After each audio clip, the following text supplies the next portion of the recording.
Hey,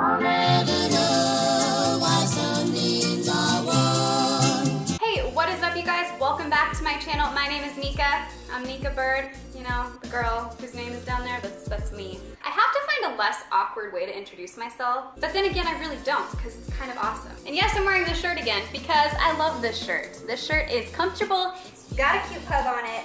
It represents my favorite holiday treats, except I wouldn't actually put a pug in my coffee. I would just cuddle the pug and take pictures of him on Instagram. Speaking of which, I have a phone again, which is absolutely wonderful, and I'm able to do things like Instagram again. So take this moment right now to go and follow Scraps on Instagram at Scrappadapple, and that's kind of our shared Instagram. It's mostly for him, but like I kind of spam it sometimes. I know you're there to see his cuteness, so just like bear with me while you're looking at his cuteness, because sometimes I get really bored and I gotta talk to cameras and I can't YouTube all day, so you gotta like fill in some Instagram stories and fill in some other stuff, okay?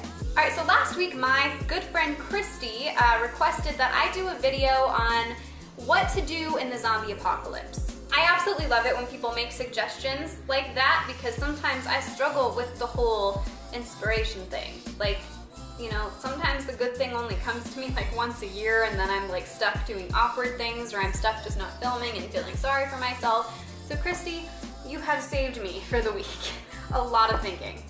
Good for you, girl. Thank you. So I thought I would tell you guys what I personally would do in this type of scenario. Now, the biggest problem with what would you do in the zombie apocalypse that I think a lot of people don't think about is there are a lot of different types of zombies, and there's a lot of different movies that have different scenarios that you might be dealing with. So I had to kind of narrow it down so my own brain could handle it because I'll get like angry and kind of freak out because I don't know what's happening where, what's happening when. I'm kind of giving myself a bit of the advantage because one, I am not a good runner.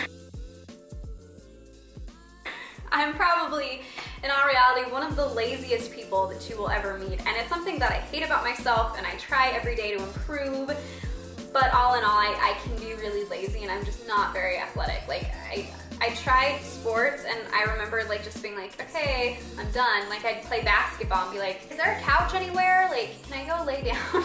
So I'm giving myself the advantage by going with the classic, the original, the second original kind of zombie, the first of the Walking Dead, coming a bit after the voodoo zombies. Yes, I know my zombie history. I do. I know things. What is my life? Okay, so I'm giving myself a scenario that if I were here today and looked out my window and saw the Romero Night of the Living Dead zombies, what would I do? And I'm taking Scraps out of this scenario for now because I'm just not sure how these particular zombies would handle animals. I know for a fact in one of the remakes, I think it's the one with the redheaded girl. It's one of the remakes. I think that one was made in the 90s. I'm not 100% positive on that, but I'll like insert a picture right here.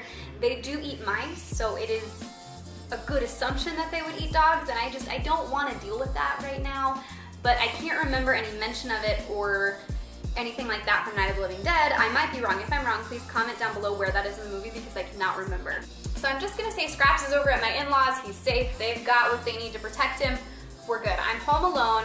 And what would I personally do with my surroundings and with this situation put in front of me? Now the thing about the Romero zombies is that you can walk right by them usually if you're careful. They're not very fast, they're not incredibly strong. I think they would still have generally their human strength, which is another disadvantage for me because like nothing is happening here. But I'm also very sly, so. Swipe or no swiping?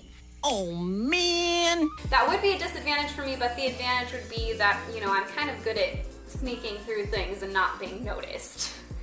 So my first plan of action, knowing what I know, is that I would want to stay here for a little while and assess what's going on and wait to leave until it was the right moment. I would not try to leave my apartment through the front door, and I don't even think I would check to see what's going on because I would not want to draw attention to myself. As my exits, I would focus on my balcony or my window, somehow getting out that way if I can. If it's not safe, you know, if there's like a horde right down there, that's just gonna like, it's like I'm delivering them myself as lunch. Then I will kind of deal with the hallway, so we'll talk about those scenarios.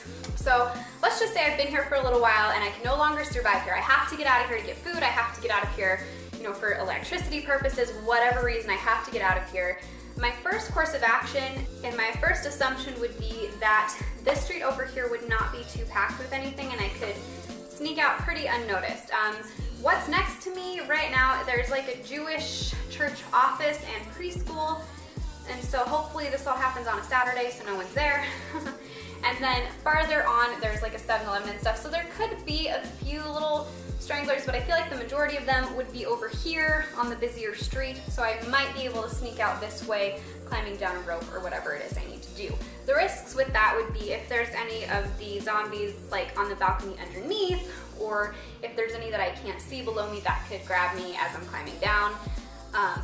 I'm pretty good at assessing those situations though, like not that I've been in them, but I have been in scary situations where I'm like, okay, I need to go this way, or I need to do this way.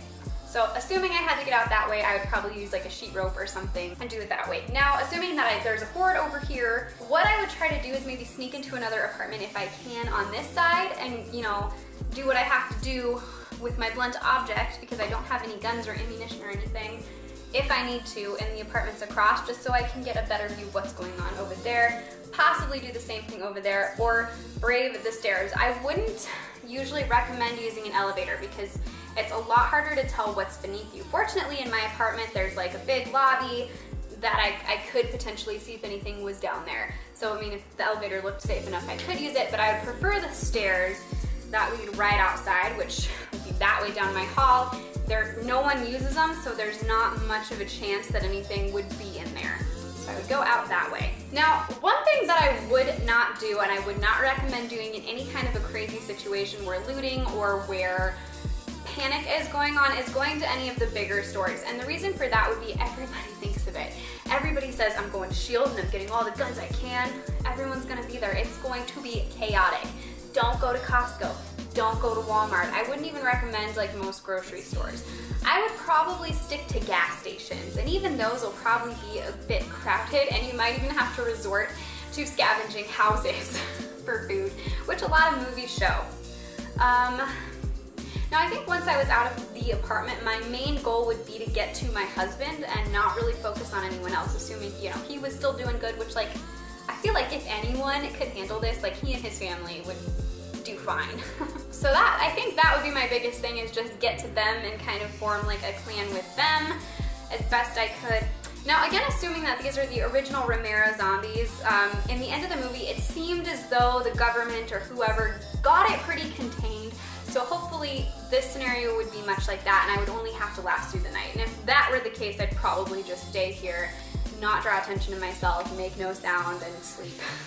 Be a good excuse to sleep a lot. But yeah, also assuming that it's not a containable thing, we might go into like a Dawn of the Dead situation, where we've got to go like hide in a big place with other people, or a Walking Dead situation where we have to like have the group. I don't watch a lot of The Walking Dead, to be honest. I don't love the humans in that show. They kind of scare me. So ultimately, my best advice for you, if you find yourself in this scenario, which I doubt will ever happen, try to make yourself unnoticeable. You know, if it's safe, just stay where you are for the time being and observe what's going on. If the news is still available, watch the news, see what's going on. Hopefully zombies won't figure out how to use Facebook, and, you know, if you tag your location, you'll be okay. Oh man. But so far, that's what I would do in that situation. If you have another kind of zombie or another kind of scenario you'd like to know what I might do, please leave that down in the comments. You know, I love the show iZombie, so what would I do if I found out half of my city was zombies? I really love the movie Land of the Dead, one of my favorites. I also like that it's more post-apocalyptic as opposed to like you're just now discovering the zombie apocalypse. I almost feel like it's kind of like more of a sequel to Dawn of the Dead in a way, or one of those other movies that Romero has made. What would I do in a warm body situation? What would I do? I wonder if other like YouTubers that actually like are good at YouTubing ever feel self-conscious about their neighbors like walking by in their apartments, because I always feel self-conscious about the things I'm talking about. Alright, well there you have it. That's what I would do if that happened right now. Which I really hope it doesn't, because I'm enjoying chilling, drinking my coffee, and hanging out with my dog, so. Okay, if you guys liked this topic, please let me know by hitting that like button. Also, please subscribe and become a member of my weird bird zombie family. And if you want to hear about any other kind of scenario that I could find myself in, or if you want me to like fill her in another type of zombie movie, show, comic book, whatever, I can totally do that for you.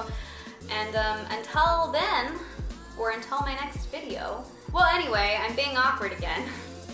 I don't know how to be funny. Do you ever just like try to tell a joke and then you realize like you're just being awkward? You're not funny, you're not like so bad you're funny, you're just awkward and people stare at you. That's what my entire life and existence are like. Like I feel like I'm constantly defending the weird things that I say because they're just awkward. All right guys, thank you so much for watching and I will see you next time. Bye!